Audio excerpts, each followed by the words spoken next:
Alright, class. First off, as always, good day. I'm glad you're here. So, today, I'm not going to lie to you, this lesson is going to be pretty big because there's a lot of stuff in this. We're going to be going over the amendments 1, 2, 3, and 4. Okay, now the thing is, if you were in class, last week, you took that assessment on Kahoot. On that assessment, there were some questions about the Second Amendment. That's like the one set of questions that like every class got right. So we're not really going to focus too much on it on the Second Amendment because you guys basically showed me you have a clear knowledge of what it is and what it means and things like that. So we're going to skip over that one. We'll talk about it a little bit, not too much. However, we're really going to focus on the First Amendment and the Fourth Amendment. Okay, so let's go ahead and get started. So the objective, we're going to analyze the importance of the First Amendment, we're going to examine the significance of the Fourth, and we're going to create an argument on the true meaning of the Second Amendment. All right, so the first question on the warm-up asks you, what is the Republican using to justify chopping down the Bill of Rights? Okay, and then the other part says, what about the Democrats? What are the Democrats using to justify chopping down the tree? Now, if you were in class, I didn't tell you which ones are Republicans or Democrats. I asked the class. So now that you're at home, you should be able to remember. If you don't remember it, look it up. Which animal represents the Republicans and the Democrats? Okay, and now one of them is an elephant, one of them is a donkey. Okay, so the second question asks you, what do you think this artist is trying to say about the Bill of Rights? So based off of it, what's eventually going to happen to it? Okay, so write your responses. Pause the video because we're moving on in 3, 2, 1. All right, so in total, we have 27 amendments. Okay, from the very beginning of our country till now, we have 27 that we've created. The First Amendment, there are several rights in here. It's jam-packed with stuff, okay? So this, in the green, is the original text in the Constitution. This is what it says. Congress shall make no laws respecting an establishment of religion or prohibiting the free exercise thereof, or abridging the freedom of speech, or of the press, or the right of the people peacefully to assemble, and to petition the government for a redress of grievance. Okay, let's break that down quite a bit, okay? First thing right off the back, the freedom of religion, okay? Now, does this mean any and all religions are safe, that you can practice any and all religions? Believe it or not, no. Not every single religion is protected. And here's why. If someone has a religion where they're saying we have to sacrifice a human being, no, it will not, that will not work. Okay? That's basically murder. Okay? That's a no-no. Okay? So if some of them say like maybe like sacrificing a pig or a goat or whatever, as long as you're not like throwing the pig's dead bodies around and smearing the blood everywhere, I guess if you cook a barbecue afterwards, you're fine. But most religions are very okay with it. Even if you want to worship the Hello Kitty, sure, fine, okay, do that. You have that right. But as long as no human life are being taken, there's no type of like sacrifice and things like that, when it comes to like a life, then you're good. Okay. The next one is the freedom of speech. We're going to get more into this in a second. Sorry. But yeah, you do not have total freedom of speech. We're going to get to that in a little bit, okay? The next one, freedom of the press. Okay, the press meaning the media, newspaper, magazines, the internet, things like that, social media. Now, can they say whatever they want? Yeah, sure. But if they say something that's wrong, or might be, as we're going to get to later on, slanderish or malicious, then they could be sued, by the person. So yeah, the press, you can say what you want, but if you're saying this stuff and there's no proof, yeah, you can be sued. Okay. The right of people peacefully to assemble. Now, here's the thing. This is the big thing about this one, especially last year. There was a lot of people who said, oh, these marches, they're all just about rioting and things like that. It's like, no, they started off peaceful, which is legal. But then all it takes is just a handful of people to ruin it for everyone. Okay. And that's where all these rioting and things like that happen. It's just a handful of people who make things bad. They see an opportunity and they go for it, and they hope on the greed and the oh, well, look, there's a chance I'm gonna get something. They hope and pray off that stuff, off the ordinary people who are there to show their concern or voice their opinion on whatever the issue may be. Okay, so to march peacefully, yes, that's legal, but to loot and steal and things like that while marching, no, that's not. That's not legal. Okay. The last one, to petition the governments for a redress of grievance. Basically, you can tell the government, I think you suck. I think this congressman is the worst. I think this president is no good. You can say that stuff without fear that they're going to come after you, that they're going to look at your Facebook post and go, you said something bad about the president, we're going to take you away. No, that's not going to happen. They're not. Okay? You have that right to voice your opinion about the government. Now, if you heard what I said, voice your opinion. It's an opinion. Now, if you say something like, oh, they should be killed and things like that, that's now become a threat. When you say that you think that this person should, some bodily harm should happen to him, that's where it becomes a threat. So you got to be careful what you say. Okay. Now, for freedom of speech, one of my favorite cases is the Schneck versus the United States. Basically, what happened is this guy Schneck tried to say, well, I was joking around. I didn't mean to cause a riot. It's my freedom of speech. I was just exercising my freedom of speech. It was just a joke. The Supreme Court basically said, no, if you do something that causes a clear and present danger when there isn't one, you are breaking the law.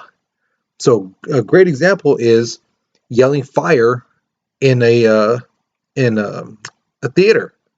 Nobody's going to file out, single-handedly and go, oh, excuse me, sorry, excuse me. No, people are going to be running, charging for the door, knocking the little grandma down, pushing this kid to the side, stepping on whoever's on the ground. Because why? People want to get out. People want to be safe. So if you yell fire when there's no fire, you're stirring a riot and you're causing a clear and present danger when there isn't one. There is no danger. It's not present. So you can get in trouble for that. Saying fire, active shooter, putting in a bomb threat. And the thing is, all those things, it doesn't matter how old you are. I've had students in the past say, well, I'm 14, I'm 16, they can't arrest me. Yeah, they can. Yes, they can. The federal government does not take this stuff jokingly. They do not. They don't care how old you are. They will come after you. So don't ever do that kind of stuff. Okay? So again, clear and present danger, anything that is there, then, and within the vicinity that could cause harm. Okay, that's clear and present danger.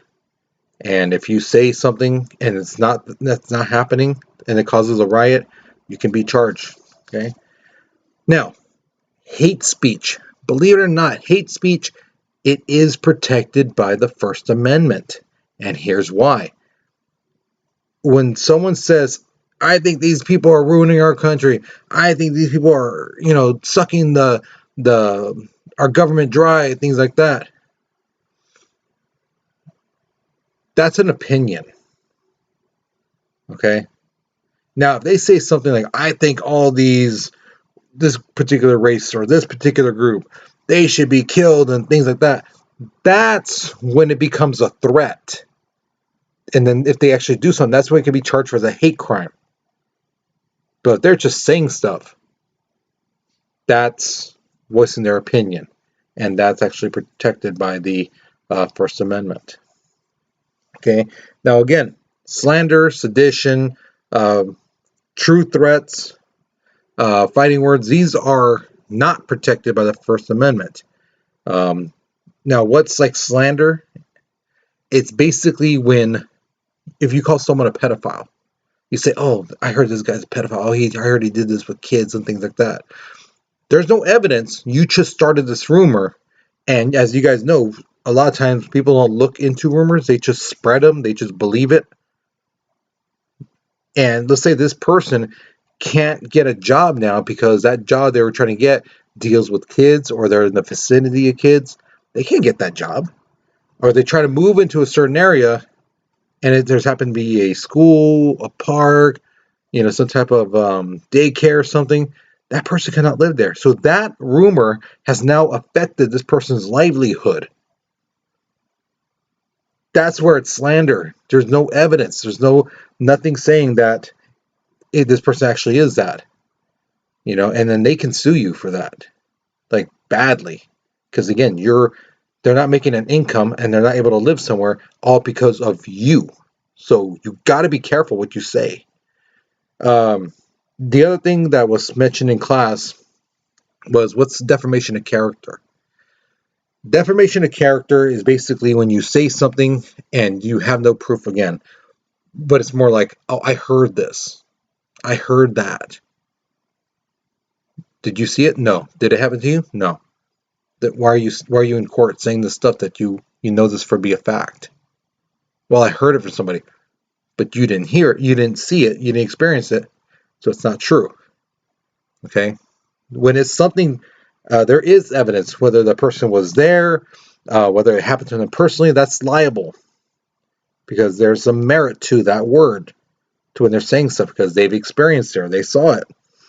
But when it's someone just saying, oh, I heard this from so-and-so, or I saw this, the person talking about it on TikTok or whatever, that's defamation of character, and you can get in trouble for that. Okay.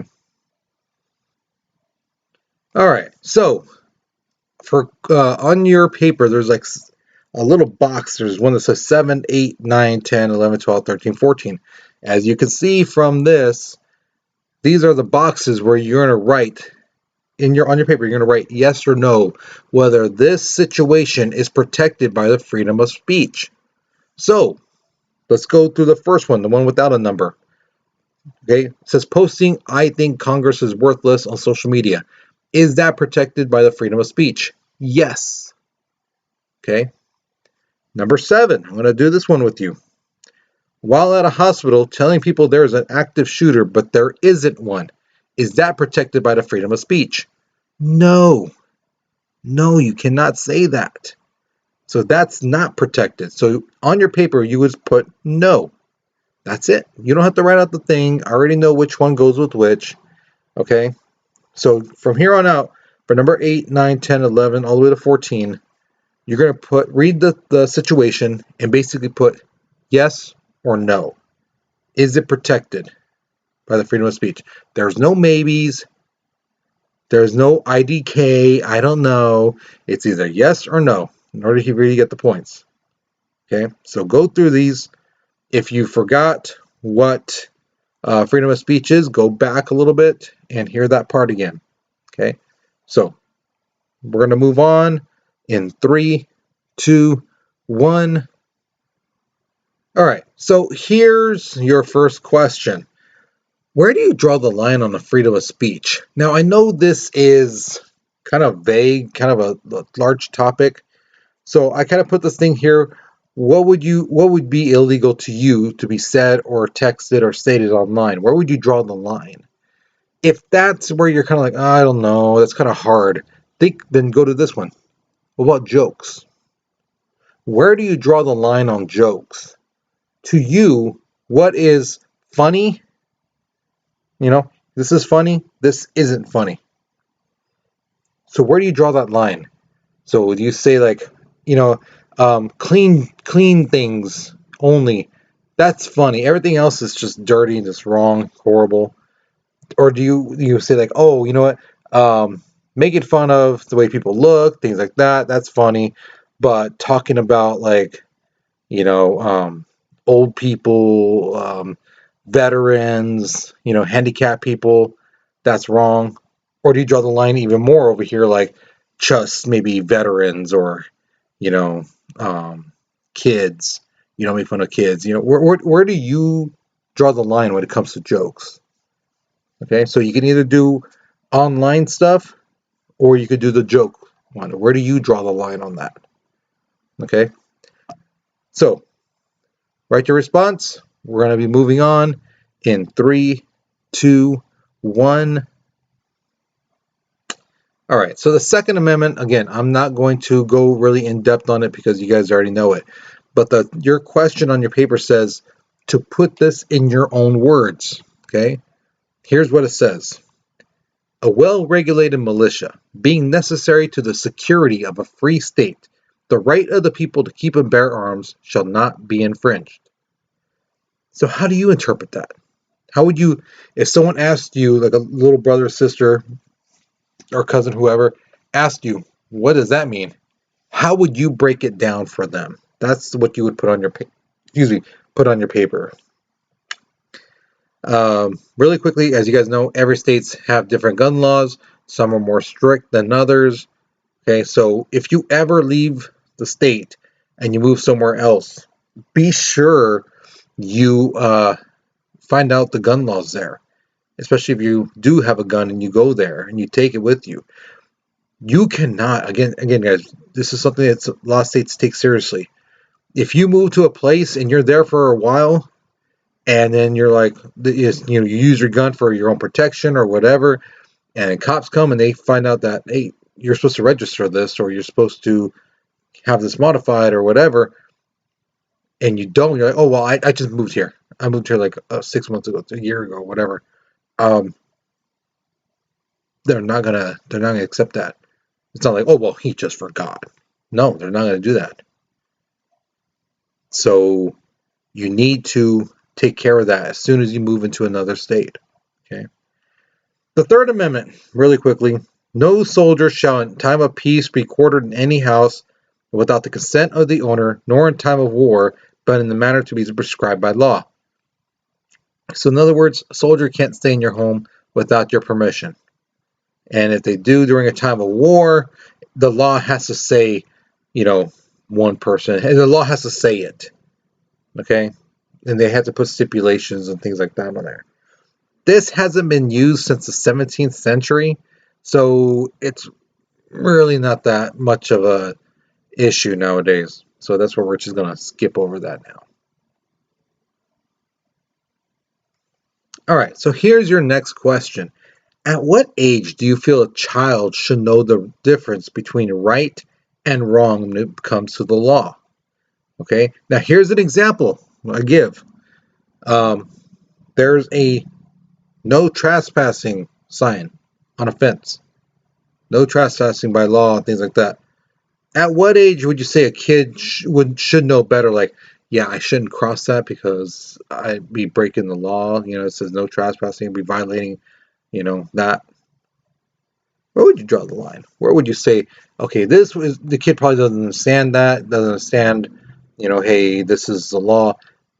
And where would you say, like, this is where the kid would know, hey, I shouldn't be crossing that because, again, it says not to, and that's what the law basically says I'm not supposed to. If there's a sign that says it, So where would you put the age where a kid knows more or less that this is right and wrong according to the law? Okay. What age would you say?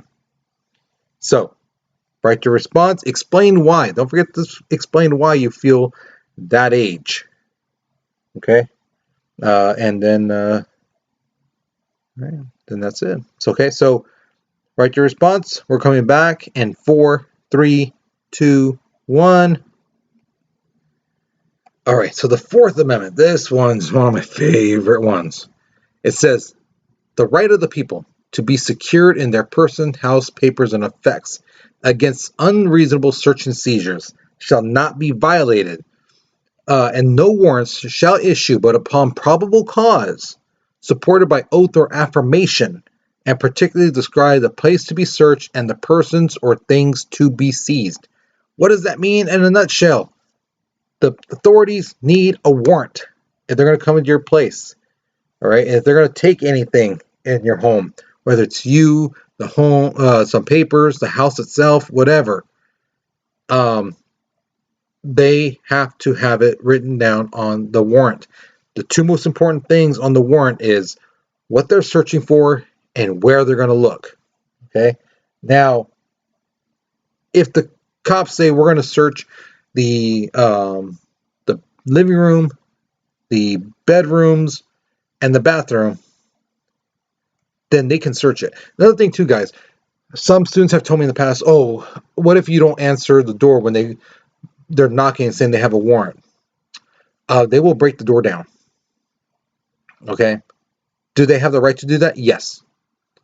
Now, are they going to knock like one time and say, police warrant, and then bust the door down? No. No. They won't. Okay? Even if it's at the nighttime, they know, they take that consideration, that, hey, the people are probably asleep, but they'll pound that door and, things like that, the walls, to wake you up. A student asked me, well, what if you're outside? Well, usually when they serve a warrant, they usually surround the area just in case someone tries to run or someone tries to do something. They usually surround the place. So if you're in the backyard, with your dog, they'll come to your backyard and be like, oh, they're here, right here, and they'll give you the warrant, and then they'll be like, no, we're going in. Okay, so again, when you get a warrant, read it. You let them in, you read it right away. Because the thing is, like I said, if they search your living room, your bedrooms, and stuff like that, but nothing said about the kitchen, if they find anything, they try to go through the drawers in your kitchen and they find, let's say they find drugs or guns or whatever, they can't take it. Because the warrant said if they're looking for drugs and guns in the living room, the bedroom, things like that, then that's all they could search for. So if they go in the kitchen and start going through the drawers, whatever they find, they can't use in court because that's not where the warrant said they could look for. Okay, most warrants basically says search the entire house, the shed, the whole perimeter, the property. They like to add the whole thing just in case. Which means the attic, which means the basement, all that stuff. Okay, they like to kind of do that. Now, is a warrant always needed? No. Number one thing when they don't need a warrant. First off, if the person who lives in that house who's on probation or parole, they don't need a warrant. They can come search you anytime, drug test you, do all that stuff to see if you have violated your parole. Okay? Or probation, whatever it may be. That's number one. Okay, some people think, oh, they can't do that. They can't just pop into my uncle's home. Yeah, they can. If he's on probation or parole, yeah, they can. The next one is pretty straight, simple, and forward. Is if the owner, the homeowner, gives their consent. They basically says, yeah, sure, come on in. The cops will be like, hey, hello, can we come in? Can we search the house? And if the homeowner goes, yeah, come on in. Yeah, go ahead and search. That's all they need. Okay, now I had a student earlier tell me, well, what if the homeowner said yes, but then said, oh, no, I never said that. You have to remember, a lot of these cops now, they had the video camera on them, the body cam. It records everything. So if someone tries to say, "Oh no, I didn't say that," they got them caught. They're caught cheating or caught lying on camera. So yeah. The other one, it's in search of connection with an arrest. Guys, your home is not a safe place. This is not a game of tag. If the cops are after you, if they're in the process of making an arrest and you run to your home, they can bust through your home. They don't need a search warrant to come into your home. Okay? This is one that I can't believe some students actually think that this is true. That if you're running from the cops and you go into your home, that the cops will be like, darn it, Javi just made it into his home. Darn it, guys. We'll get him next time. Don't worry. Let's go home. No, they're not going to do that. They're going to bust through the home. And especially if they see you with a gun or something, and all of a sudden when they arrest you, you have no gun, they're going to search. And they can. Okay? Another one, a former student told me, "Oh, the cops arrested my dad. They were, right behind him while he was driving, and he pulled into the driveway, and they arrested him on the driveway." They can't do that. Yeah, they can. Again, it's not a game of tag. Okay, this is not like, "I'm safe, I'm in my home." No, it's not like that. Okay. The next one is emergency exception. Basically, what that means is if the cops are going by the home and they hear someone yelling out, "Help me, help me, they're trying to kill me. Oh, they're trying to kill the children," or, things like that, the cops can bust in without a warrant because they hear this, so they're thinking someone's life is in danger, so they can go in. Okay? Same thing if they smell something. If they smell like chemicals. Because I don't know if you guys have taken chemistry before, but sometimes when two chemicals mix that are not friends, they tend to blow up, and that's going to affect and probably damage and maybe kill the people around that area, depending on how much chemicals they're making and what kind and things like that. So the cops can bust into the home and stop that from happening. The last one is pretty straightforward. Public view domain. If the cops can see it walking on the sidewalk and they can see there's drugs and there's guns and there's this and that right there, yeah, they can come in and take that. Okay, they don't need a warrant to go on your porch and see. If you have it they can see it from your backyard or from the sidewalk, then yeah, they can seize it. Okay? Because if they can see it, again, they can take it. Now, here's a really cool thing. I should say cool because it was like, wow. The Olmstead versus United States case. What happened, this guy Olmstead was basically planning to do something illegal. The cops wiretapped his phone and arrested him. Okay? His lawyer, they went to the Supreme Court basically saying, hey, the cops needed a warrant to wiretap his phone. The Chief Justice at that time basically said, no, they don't need a warrant because you're trying to say that they violated the Fourth Amendment. The Fourth Amendment says that to be secured in the person's house, papers, effects. So anything tangible, anything that is physical, this stuff is what the cops can't seize. How can you grab a hold of a conversation? You can't. So how can they seize a conversation? And basically, for a while, the cops didn't need a warrant to wiretap people's phones. It wasn't until 1967 when the Katz versus United States case came up. Basically the same thing. Hey, they wiretapped my phone. We feel they need a warrant. It violated my Fourth Amendment. A totally different Supreme Court, a totally different Chief Justice heard the case. Basically the same thing as Olmstead, 50 years ago, 40 years ago, and said, yeah, the cops do need a warrant. Now, why do the cops need a warrant? Because Yeah, they didn't physically take anything, but they did take that person's privacy away. Because what's being said in the home, that's what people want, is privacy. And this cops violated that privacy by wiretapping the phone without a warrant, without a cause. So yeah, they need a warrant. Okay. Um, and that's how it's been up until the Patriot Act of 2002. Basically, what happened there is the government basically said if they suspect you of being a terrorist, they can wiretap your phone, cell phones, your emails, things like that. They can conduct physical searches without a warrant because they say you might be a terrorist. They suspect you of being a terrorist. So they're going to listen in on your phone calls, look at your emails, and see who you're talking to. And if one of your friends you talk to says something that might cause a red flag, whether it's jokingly or not, now they're going to look at them and see who they're talking to. So you just get a web of the government listening to people's phone calls and looking at their internet and their emails and things like that. All right, so here's your last question. Do you think the wording of the amendment should be more specific, or do you think it's good that they're vague so it leaves room for interpretation? What do you think?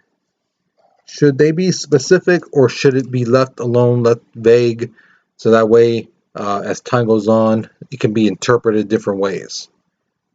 Okay, so write your response. Okay, once you're finished, that's it. You're done for this class. You're done with this lesson. Again, I did warn you at the very beginning this was going to be a long one, but again, deals with your rights as a citizen, so it is crucial that you remember these. Okay, and I'm going to go as far as to say, try to remember this video. Save it, bookmark it, something, so that way in the future, if you forget, you can always go back to this video and look at it, and hopefully it does help you. Okay, so that's it, you guys. You take care, you be safe, and I'll see you guys later. All right.